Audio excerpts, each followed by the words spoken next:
Hello YouTube, me again. I've been playing Last Epoch in the last day and frankly got bored of it. Everything feels floaty and without any weight. Back to theory crafting about what we could do with Chayula, and I think I have found some very interesting things that we could use together potentially. Mostly it's gonna be concerning unarmed way of doing it. So I'm gonna go through a couple of things over here and I'm gonna guide you through what I think could be potentially very powerful. As a disclaimer, keep in mind that we don't know a lot of things, okay? We don't know how they're gonna be changing support gems, we don't know about the passive skill tree nodes that they're gonna be adding. So there is a lot of question marks, but based on what we know, we can make some assumptions, okay? Now again, keep in mind that this can all be thrown into the water on the 29th and it might not be um, you know um, possible even to do, right? But it all depends on the changes, and of course we might get some crazy things that could synergize on top of everything I say today, because we're gonna get those lineage gems, we're gonna get so much more things included in the game. So essentially, like I have said earlier, we're speaking about the unarmed way of playing. Okay, and in order to get there, just give me a second over here. In order to get there, we need to consider a couple of things, obviously. So first of all, let's take a look on the hollow palm technique over here. So with a hollow palm technique, we're speaking about essentially using the quarterstaff skills without having a quarterstaff equipped. It's gonna be scaling on physical damage, like I mentioned in the physical damage, and it's gonna be scaling off from the skill level of the skill gems that you're using. We don't know what the scaling is gonna be like, so hopefully it's gonna be good.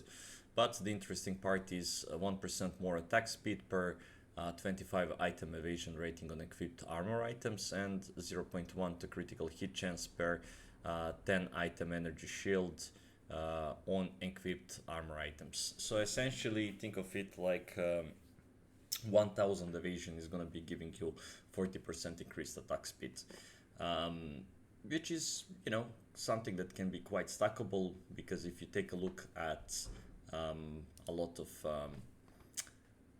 very nice hybrid chests, because you want to have both, there is some of them that have like 1600 evasion while having also 500 energy shield. There is, and that's just one piece. Still on top of that, you have your helmet, you have your gloves, you have your boots.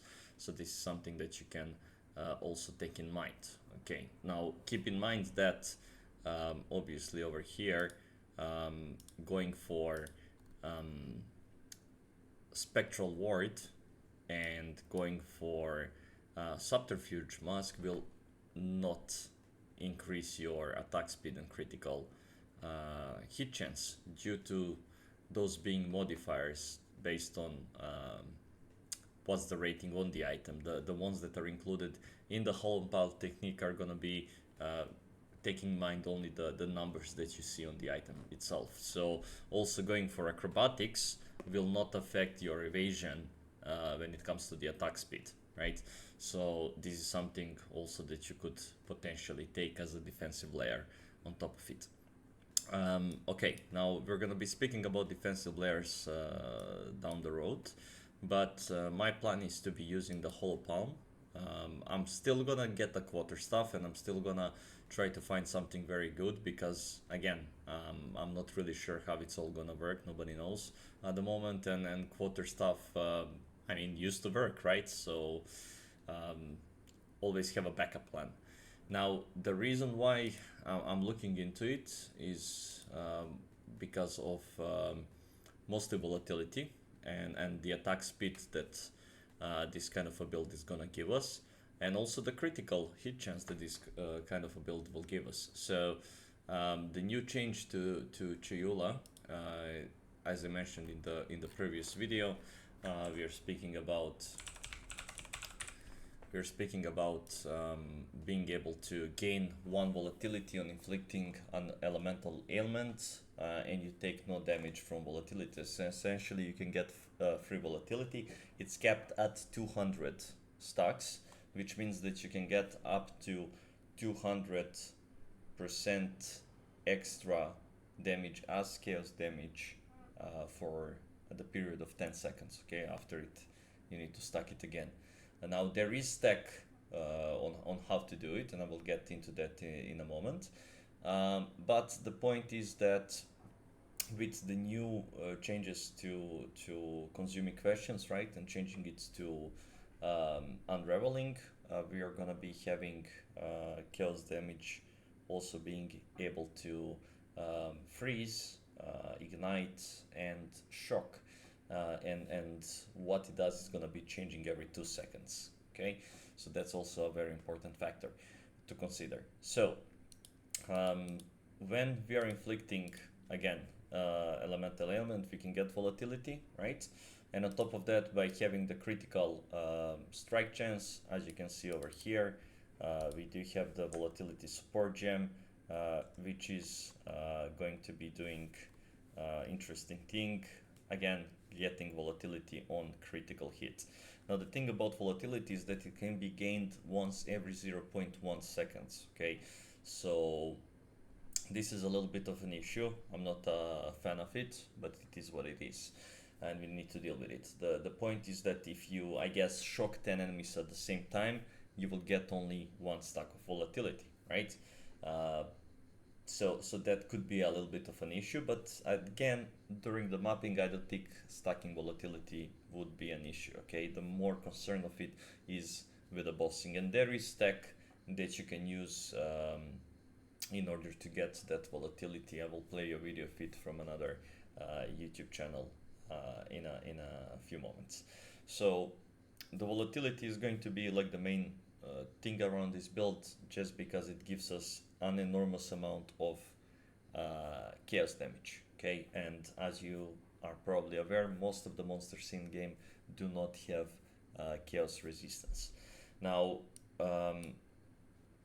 if we go over here, okay, we can see that for example, you know, stacking lightning nodes can be also interesting on a different builds, right? But since we're going to be mainly focusing on having that chaos damage all the time, we're actually this time around most likely going to be aiming for event horizon over here, which is going to be giving us that extra chaos damage, and you know, all of this stuff together, including the spaghettification, can give us quite nice buffs. Now I'm not sure if I'm gonna be going all the way to spaghettification. Depends on the nodes and everything else, how I'm gonna be planning it. But event horizon is gonna be a thing that we're gonna be running for sure. So on top of that, we are speaking over here about pure chaos. Obviously, just getting that another 11 of damage as extra chaos damage, right? And on the way there, we are getting increased chaos damage nodes. And on top of that, we want to get Wither, right? The point is that with these 3 nodes connecting into Wither Array, we are getting 40% increased effect of Withered. Now, essentially, the way that Withered works is gonna be increasing, it's applying a debuff on enemies that at the highest is gonna be allowing you to deal 50% more chaos damage on them. Now, since we have 20% here, 10% here, and 10% here, increased effect of Withered, that's 40% to the 50 that you have already, so that all comes to 70% at the full stacks. So that all comes into the account once you are getting those buffs to the damage that we're talking about, and it can really scale very nicely. So I don't think with this build particularly of concern will be the damage, okay, because again, we're speaking about chaos damage, we're speaking about high critical hit rate, even with the nerfs to the critical damage multiplier, you know, and with the attack speed, we're going to be able to both passively, okay, and actively do some shenanigans in order to um, have an easy time creating those 200 stacks. Now, the way that it works when it comes to um, doing the manual stacks, okay? We'll just play your video for a second over here. That was advertisement for YouTube. Sorry about that.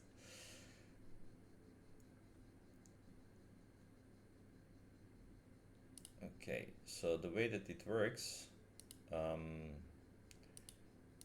it's gonna be like this. Okay, I'm gonna put you the video here. The first method is the one I used in my concoction build. Link volatile power to Ember Fusillade, then use Mana Tempest to empower yourself. While empowered, spam Ember Fusillade to quickly stack Volatility. So essentially, you go with Mana Tempest, you put Volatile Power, support skill gem over here. As you can see, gain 5 volatility on using supported skills while they are empowered. Okay, so method is the Mana Tempest, as you can see, is gonna empower your mana costing spells, right? So while you're standing in the storm, you keep on casting Ember Fusillade because again of its low mana cost. You stand there, you keep spamming it, keep spamming it, keep spamming it, and as you can see again in the video, link over here, power to Ember Fusillade, look on the top left right now when it switches. While empowered, see 150, 170, no, just keeps on going up by 5. So also you don't need to worry about getting to 200 stacks because every time you get the stack, the counter on detonation of 4 seconds resets. Okay, so you can get it there. It lasts for 10 seconds. So what do you want to do? For example, if you're fighting a boss, you do this.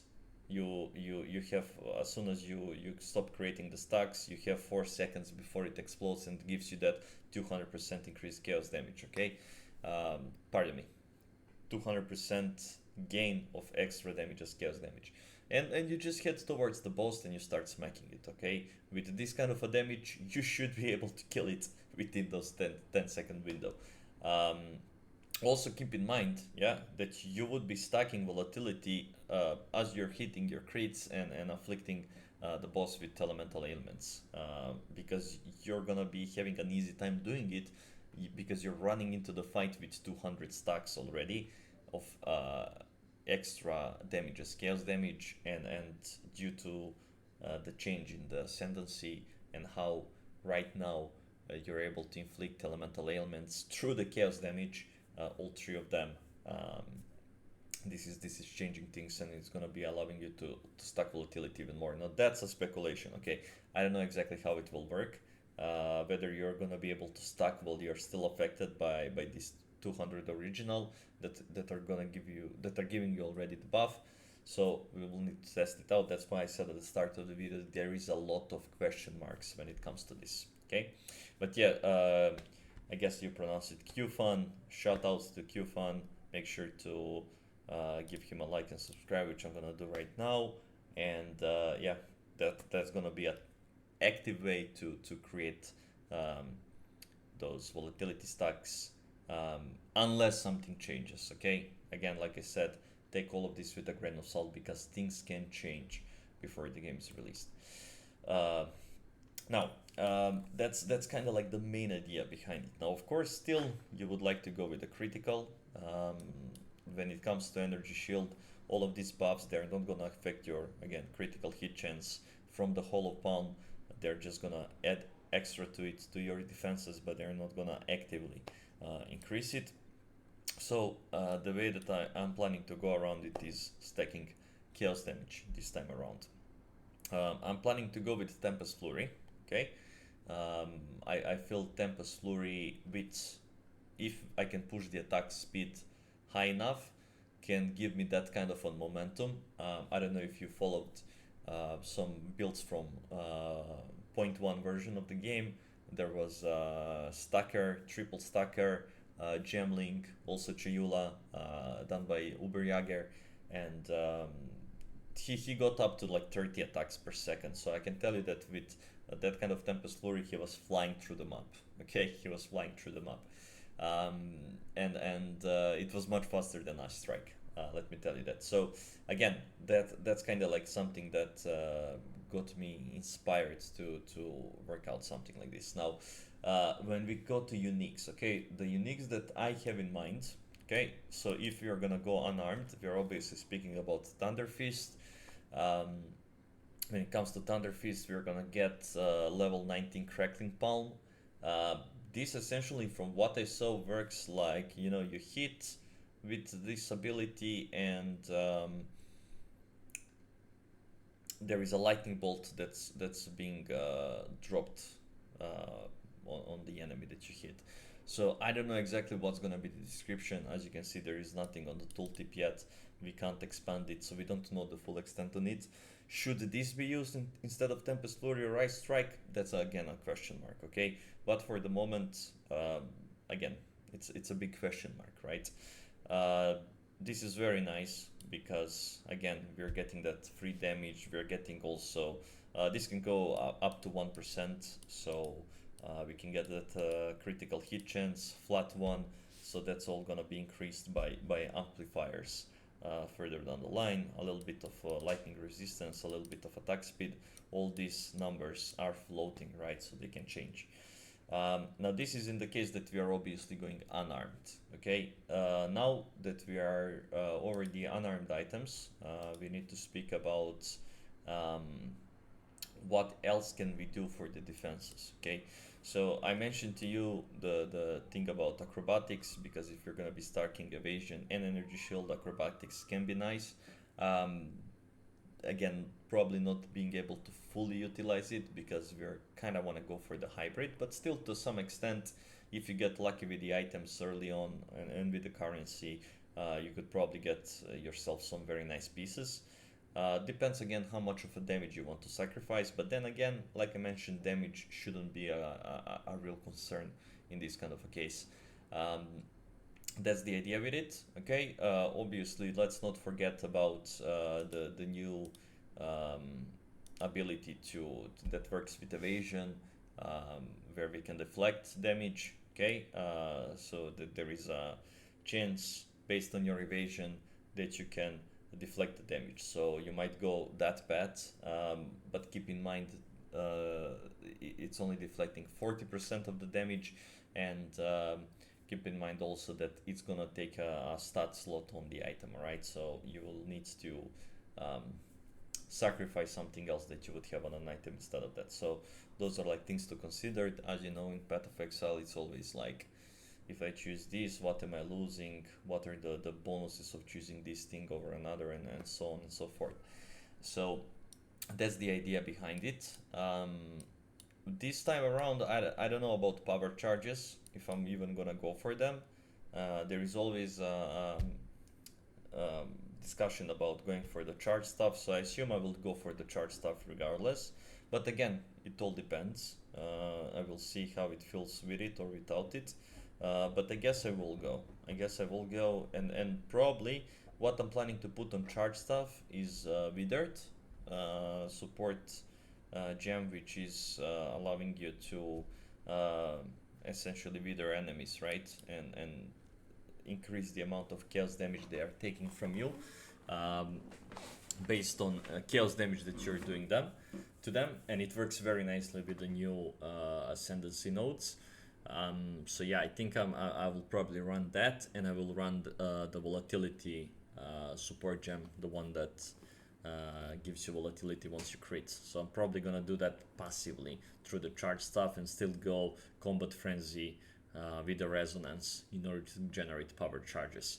The thing is that think of it in the most simple way like this: having on the charge stuff, right? Having one power charge when it comes to the overall DPS, it's gonna give you the biggest amount of benefit, even though you can get, like, I don't know if you can even get 10 power charges, right? So the amount, just pure amount of the stuff it will give you, from having one charge on, it's eclipsing compared to the 10 charges. So essentially, not that it's bad getting 10 charges, obviously it's stronger than having one charge, but think of it like this: the first charge is going to increase your DPS by 10%, and every subsequent charge is going to increase it by another 2%. Okay, so that's why getting that first charge running is going to give you overall the biggest boost when it comes to it. Okay, so that's regarding that. Now we are coming to the next point. Okay, we are over here looking at the alternative. Okay, so if you're going to be going with the quarterstaff, we're going to be looking into sorting out defenses in another way. Now, we lost ability to have energy shield leech from mana leech. Okay, so before, what we used to do is to get a little bit of a mana leech, take the ascendancy node, and we would be getting energy shield as well, as long as our mana is somewhat emptied, right? And the energy shield is somewhat emptied also. So in this case, as you can see, life leech is converted to energy shield leech. All right, so this is something that, because it's a conversion, okay, it's not also affecting its conversion. So this is something that we can use, and even though our life is gonna be full, doesn't matter. It's not like mana and energy shield. This one is just, as long as your energy shield is being emptied, this is something that you can use. Now obviously you would not take this with the unarmed build, because you would take the other gloves, right? Potentially. It depends really what you're looking for, but it can be an alternative in both cases, right? I think this could go better with, obviously, the staff build instead of the unarmed build, but again, it depends what you're looking for. So this can be a very nice defensive layer to still keep that energy shield leech. Okay, and then the other option for defenses, which you can run on both builds regardless, is the Soul Tether Long Belt, which is making you lose 5% of your energy shield per second, but the excess life recovery from leech is applied to energy shield. Okay, so it's just essentially a different way to get your energy shield. Those are things to consider. Okay, those are things to consider, and again, this is from the stuff that we know about the game, right? This is from the stuff that we know about the game currently, but unfortunately at the moment we do not have more information on the support gems and on various different things. So this is kind of like essentially the plan. I think the damage will not be an issue at all. I think the damage will be fine as it is. Again, question mark when it comes to unarmed versus the quarterstaff, but you do have options if you want to run traditional Chayula. Some other ideas that I have been technically considering is the new change to the spirit gems with the cast on shock, cast on freeze, and etc. They are gone from the game, so now it's cast on elemental ailment, and essentially again, we don't know the full extent of the ability, but whether you ignite, whether you shock, whether you freeze, all of it is going to contribute to this meta gem, and then it can pop off. What I was thinking to put probably on it is Spark. Okay, I think it can work very nicely with all of that extra added chaos damage, and I'm not sure if it's going to be able to proc Herald of Ice. Okay, I'm not sure if it's going to be able to proc Herald of Ice in a good way, but if it's going to be able to do it, it's going to be amazing, because that means you would be able to, as you're, hitting stuff, you would chill stuff, and those sparks are going to be flying, and they can, just pop off the enemies and make them explode, hopefully, right? I don't know if it's going to be the case, but I would really like to see it. So yeah, there's going to be a lot of testing, but at the end of the day, we do need to wait on the 29th. So I spent a big part of the day today thinking about what things we could do and potentially make it happen. So if all this is gonna work based on the information that I have right now, and it stays the way it is, Chayula sounds pretty broken. Okay, time will tell if that's right. So guys, until the next time, have a lovely day, and I hope you enjoyed the video. Take good care.